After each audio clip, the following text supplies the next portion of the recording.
When the United Nations began to outgrow its offices in Nairobi, it set itself a challenge: create the world's first energy-neutral UN headquarters. The result is this.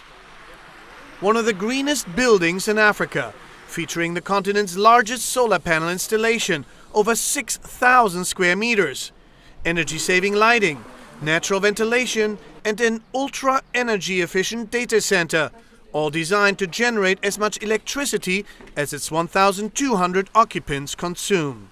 The opening warranted the visit of the Secretary General himself. This facility embodies the new green economy I have championed for years now. An economy that can usher in a cleaner future, create jobs, and spur economic growth. The building sector is the single largest contributor to greenhouse gas emissions, with 1/3 of global energy use taking place in offices and homes, a number which is expected to double by the year 2030 unless urgent action takes place.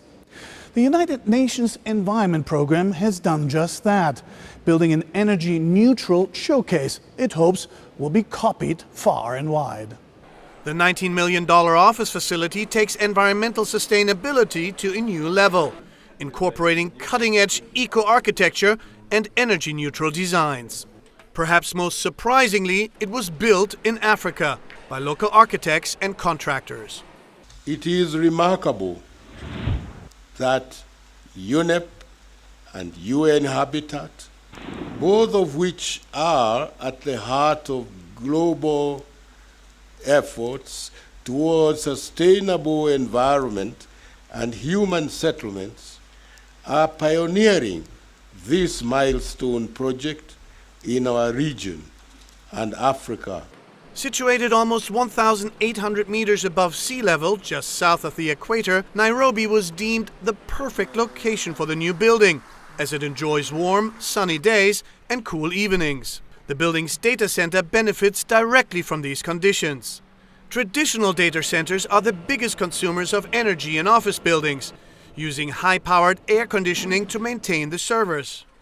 Based on Microsoft technology, the so-called IT pack stands by itself outside the building and is cooled by natural air. In any office building, the unit's no exception, the IT takes between 80 and 90% of the energy requirement. So what we've had to come up with UNEP here is a new idea on how to save some of that energy. The IT pack does just that. It reduces the energy requirement for the IT by 2/3, thereby giving energy back to this building for other usage.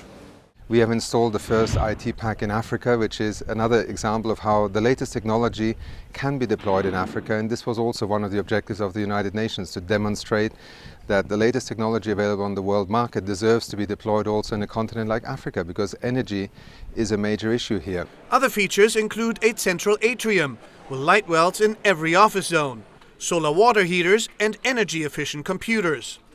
Rainwater is also collected to supply the fountains and ponds. All the water, the grey water, all the sewage water, 7.5 million liters a year rainwater harvested from the roof, all goes into an artificial swamp we built, and all the gardens you see around us here will not need a drop of water from the mains water. It will all be recycled water and captured water that will keep these gardens green. It's all part of the UNEP's master plan to reduce its greenhouse gas emissions by 3% each year.